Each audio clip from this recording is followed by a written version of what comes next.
Hi, I'm Jo Argabright with K-State Research and Extension, joining you to talk about the journey of caregiving. Today, I would like to focus on the mental and physical health of the person providing care, the caregiver, and save the topic of the care receiver for another presentation. We will touch very briefly on ways caregivers can hone their self-care toolset in order to reduce personal stress, change negative self-talk, as well as communicate their needs to family members and health professionals. Caregiving is full of challenging situations. The goal of today is to build up caregiver confidence so they can feel better prepared to tackle tough caregiving decisions, such as the relocation of a loved one, assuming financial affairs, working with driving issues, or tackling caregiver burnout.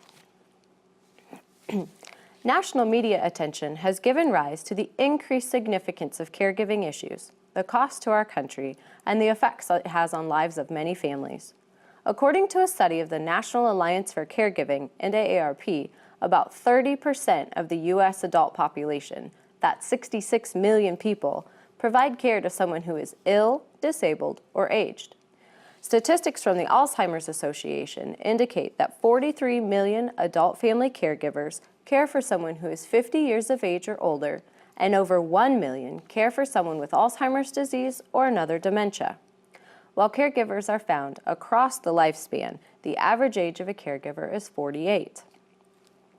Caregiving statistics soar in rural parts of America, where paid services are fewer and far between than in our metropolitan counterparts. A new generation of caregivers is also giving rise. Known as the sandwich generation, these individuals are still caring for a child at home while assuming the role of caring for an aging parent. Former First Lady Rosalynn Carter had said there are only 4 kinds of people in the world: those who have been caregivers, those who are currently caregivers, those who will be caregivers, and those who will need caregivers. Her lifelong passion for caregiver support ultimately led to the Rosalynn Carter Institute for Caregiving at Georgia's Southwestern State University, her alma mater in Americus, Georgia. More information can be found at www.rosalyncarter.org. The life you had planned before or after you retire can change in an instant because of an accident or health crisis. You may find yourself in the midst of doctor's appointments, lab testing, cancer treatments, rehab choices, possibly a long distance from home and with tremendous medical costs. Caregivers are often forced to work with other members of the family to discuss care responsibilities at a stressful time, despite their relationship status and many communication challenges. This underscores the need for preparation and family discussions, making sure to include the affected loved one. Research studies find high rates of depression and anxiety among caregivers and increased vulnerability to health problems. Caregivers frequently cite restriction of personal activities and social life as problems. They often feel they have no control over events and that feeling powerless has a significant negative impact on caregivers' physical and emotional health. A caregiver cannot stop the impact of a chronic illness or disability of a loved one. However, everyone is responsible for their own self-care, regardless of extraneous situation. It's critical that caregivers do not become a second victim. It is not selfish to think of one's own self-health and well-being as a caregiver. This talk is designed to outline the benefits of the Powerful Tools for Caregivers program, which is a 6-series educational opportunity designed to be held in a group setting with a trained educator. Extension professionals around the state of Kansas offer powerful tools, and caregivers might consider contacting their local office to inquire whether a series is available in their community. Identifying and addressing hurdles associated with caregiving can reduce the feelings of powerlessness. It won't take the problems away, but may help to better manage issues as they arise and empower caregivers to seek alternative solutions. Being able to communicate effectively with family members, healthcare professionals, and many others is one of the most important tools a caregiver can have. The goal of well-executed communication is to have both the speaker and the listener feel comfortable. Good communication prevents misunderstandings. With good communication, a caregiver can express themselves clearly so that others know what they think or need. It also builds good relationships. With practice, good communication can help a caregiver speak up without alienating or blaming others. This increases the chances of being heard, reduces stress and frustrations, and ultimately enhances problem solving. Some ways to practice good communication skills include using I messages. This involves owning one's feelings such as anger without blaming others or causing them to become defensive. Being clear and specific. Do not hint and hope people will guess what is needed. Don't expect others to be mind readers or use guilt trips to get results. Remember to be a good listener. Communication specialists say that listening is the most important communication tool. How we communicate makes a big difference. It's important to be assertive, not aggressive. Being assertive is much more likely to lead to getting our needs met. Aggressive people may get what they want in the short run, but it becomes harder and harder for them to get help. People tend to pull away from those who are aggressive. In caregiving, the help and support of others is very important. Good communication will help keep them engaged, not force others to pull away. It is also important to remember to communicate with ourselves. Emotions are messages we need to listen to, and feelings occur for a reason. Feelings themselves are neither good nor bad. It is how we deal with them that is important. Coming back from the break, we will put our learned communication skills to work and talk about the power of the family meeting. Seems like the world is always changing, and like the weather in Kansas, change is inevitable. Mobile technology improves the lives of everyone, not just those living in a city. Nex-Tech Wireless is right there with you, providing expanded LTE coverage for everything from phones to farm equipment. We are devoted to help Kansas work smarter and live better. Nex-Tech Wireless. Time for something different. At Rogers & Associates Insurance, we serve the Midwest. We offer home, auto, commercial, and farm insurance policies and provide solid options for life and health insurance. For those unexpected life events like hail, wind, deer crashes, fender benders, and the little things in between, we can help you ensure what matters most in your life. Let us help you design a plan that meets your needs and budget. Visit us online or call us at 1-800-569-0118 to learn more.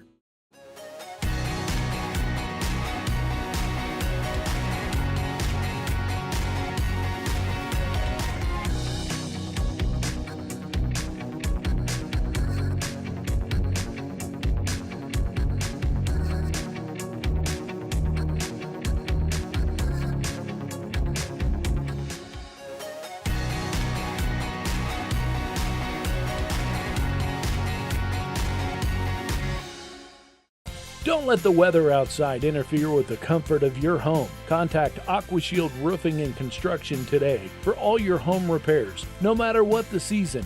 AquaShield Roofing and Construction specializes in roofing, siding, guttering, insulation, windows, doors, remodeling, and construction. We offer free estimates, and our customer satisfaction is our priority. Don't put off repairs due to the season. Call AquaShield Roofing and Construction today. Welcome back to our discussion on the journey of caregiving. When we experience a change in our ability to provide care, or our care receiver experiences a decline in health or ability to function, other family members are also affected by these changes. We may also need their help in sharing caregiving responsibilities, problem solving, or tackling a tough caregiving decision. A family meeting can be a useful tool to navigate these issues. Family meetings have the power to build understanding, increase communication, find solutions, provide a chance for everyone to share their views, divide or share caregiving responsibilities, determine who will do what, and helps to get everyone on the same page. It's important to realize that everyone is in this together. Family meetings can touch on many sensitive and difficult topics.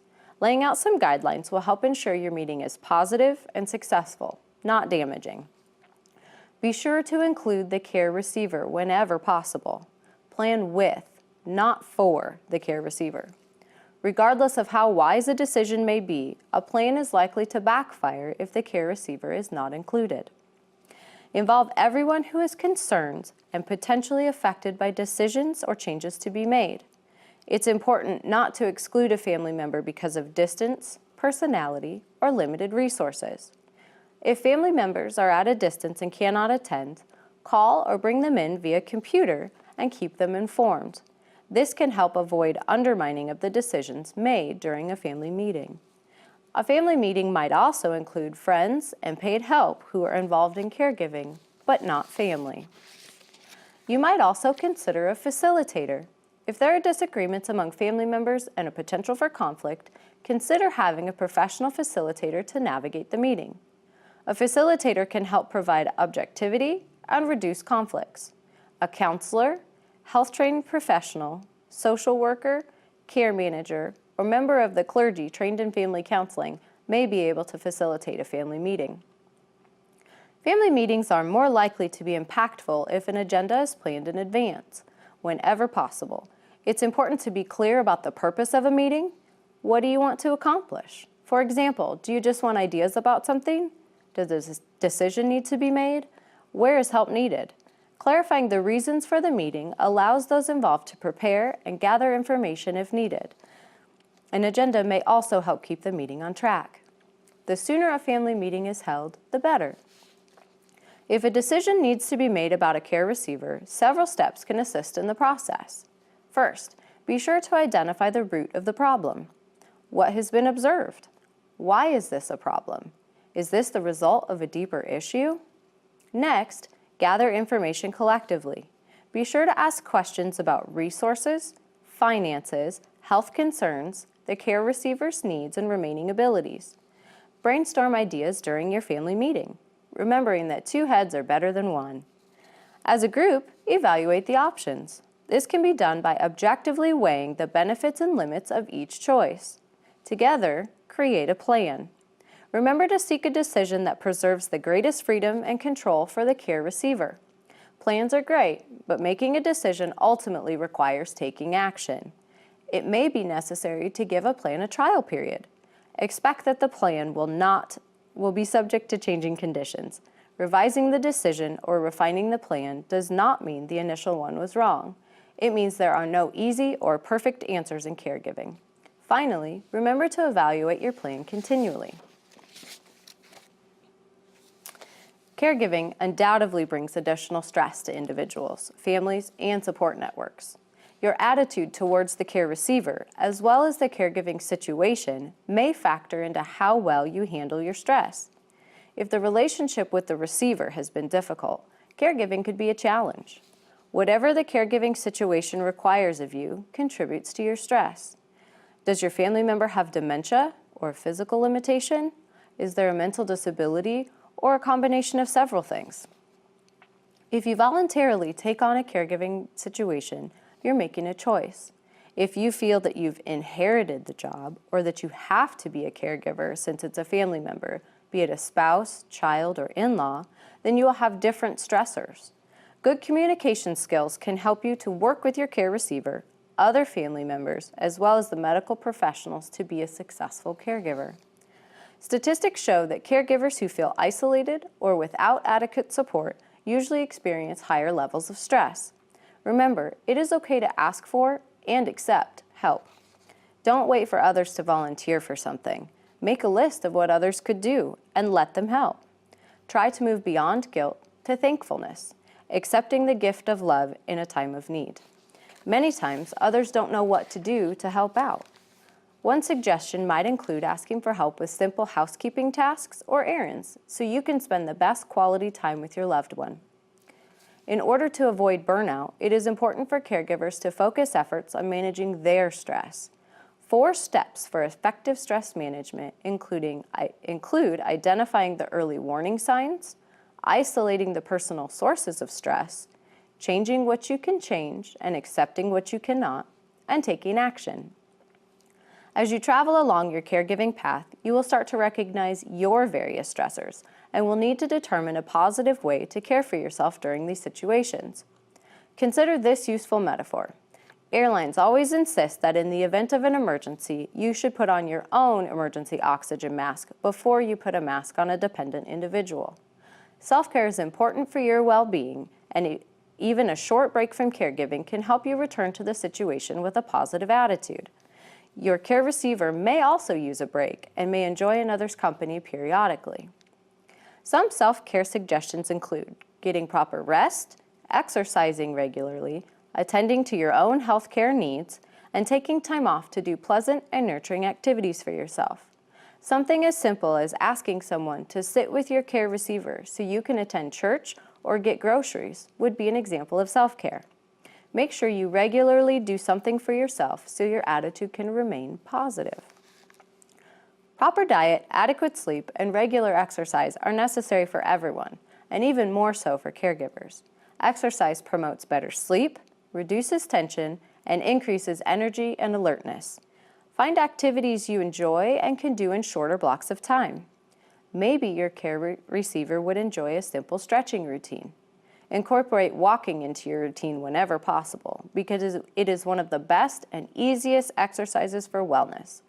Walking 20 minutes 3 times a week is beneficial, but if you can't be away, do smaller increments of time that reach that 20-minute goal. If you don't feel like you can get away from the care receiver, use exercise tapes borrowed from the library or a friend. Meditation is another possible stress reducer. Soothing music and deep breathing can calm you down. Even humor, when used correctly and not hurtfully towards the care receiver, can help reduce stress. Your heart is heavy, and finding pick-me-ups can brighten your day. Reframing your stress can also help you manage it more productively. Make a list of the things you find most difficult and then ask yourself, can I ignore this? Can I let it go? Can I change anything about this? If so, how? If it can't be changed, can I change my perception of it? Another tool to relieve stress is to focus on your breathing. You will find as you focus on breathing tools, your body will force you to calm down. This gives you something else to focus on besides your worries. I will walk you through a brief breathing for relaxation exercise. First, close your eyes. If that isn't possible, quietly become aware of your breathing. Inhale to the count of 7, slowly and deeply. Exhale to the count of 7, slowly and deeply. Exhaling is a sign of letting go. Repeat without forcing your breathing in any way. If your mind becomes distracted, refocus solely on your breathing. Continue for 1 or 2 minutes or longer if needed, and notice how relaxed your body feels. We're going to take a short break. When we come back, we will be talking about the legal issues related to caregiving. Hi, I'm Holly from Nex-Tech. I love all of our services, but my favorite has always been DVR. The convenience of DVR lets me watch my favorite shows on my time, and better yet, with Nex-Tech's TV Now, DVR is free. I also have a new option to watch a movie from the beginning with TV Now's Restart TV, even if it's almost over. TV Now took my DVR to a whole new level. Visit me or anyone at your local Nex-Tech store to upgrade to TV Now. You're an expert at building your company. You know your customers, your books. You live it, eat it, breathe it. Are you also having to wear an IT hat while you're managing hundreds of other things? Those hats could really add up. That's where Nex-Tech comes in. We'll let you be the expert of your business, and we will be your IT department. From cybersecurity to backup, hardware and software, we'll manage it for you so you can keep your business running. Rest easier with Nex-Tech Managed IT.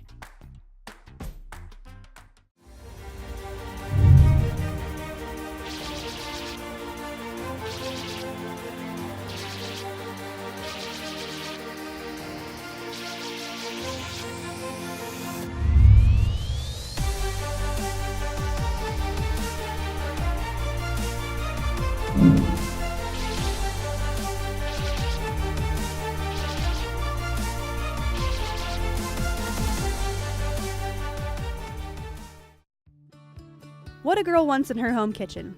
Ease of use, flexibility, fun, the latest kitchen design, Frigidaire Professional Real Stainless Steel for fewer finger smudges, a French door refrigerator, convection cooking, and quiet dishwasher. Have the staff at Genuine Appliance in Hayes demonstrate new Frigidaire gallery appliances to find what you want.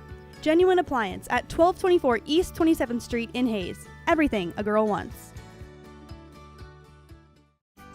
Welcome back to our discussion on the journey of caregiving. Ready or not, part of caregiving for a loved one will likely involve navigating a complex and difficult legal world. One of the best ways to prepare for challenging situations is to become familiar with at least the basics of organizing a care receiver's affairs. A legal checklist for caregivers from AARP lists 6 tips on how to protect your relative's legal rights as well as your own. First, make sure you have the right documents. In addition to a will, a loved one will need a healthcare power of attorney, also known as a living will, and a power of attorney for financial decisions. While a living will is required for hospitalization, and medical professionals will help with this document, a financial power of attorney needs to be drawn up by a lawyer. You'll also want to consider making a family plan. Discuss caregiving matters with all involved members of your family and have the loved one put in writing who is responsible for which caregiving role. This isn't a legal document, but will help make everyone's role clear. You'll want to organize important papers. Most people don't realize how many legal documents they already have or how many they will need for matters that arise. Important ones include birth and marriage certificates, divorce decrees, citizenship papers, death certificate of a spouse or parent, power of attorney, deeds to property and cemetery plots, veterans discharge papers, insurance policies, and pension benefits. You'll want to organize these documents into files that are easy to navigate. It may also be beneficial to explore potential financial help. Investigate public benefits such as Social Security and supplemental security income, disability programs, veterans benefits, supplemental nutrition assistance program, formerly known as food stamps, Medicare, and Medicaid. The National Council on Aging offers an online tool called Benefits Checkup at www.benefitscheckup.org that helps determine whether your loved one may qualify for several government programs. Also, examine your loved one's private disability or life insurance coverage, their pension benefits, long-term care insurance, or employee health insurance policy to see what is covered, such as home health visits, skilled nursing, physical therapy, or any short-term assistance that could include a mental health therapist. If you have to take leave from your job, you are entitled to 3 months unpaid leave under the Family and Medical Leave Act from your employer and are guaranteed your job when you return. You may also need to think beyond your loved one. If a parent is unable to care for a dependent grandchild or an adult child with special needs, you may need to address that role. Look for tax breaks and life insurance deals. Keep all medical expense receipts for tax deductions. Your family members may claim federal deductions for many medical expenses, including a hospital bed, wheelchair, out-of-pocket expenses not covered by health insurance, such as drug costs and copayments, remodeling of the home to make it handicap accessible, and respite care to give the main caregiver a break. Check the life insurance policy to find out if the policy makes accelerated death payments to help pay for long-term insurance. While life as you know it may change in an instant, as a caregiver you'll need to have some basic organizational skills. Be sure to ask questions of medical personnel if you don't understand a test or operation that your care receiver will be going through. Always date your notes and other information, as this may become important for filing insurance claims and paying medical bills. Go back over notes and write down other questions for doctors or healthcare providers. Questions and answers are how you learn about the health crisis you are experiencing with your care receiver, and you may need to be an advocate for them if they have any communication issues. But if at all possible, let the care receiver do the asking so he or she still has some control in the situation.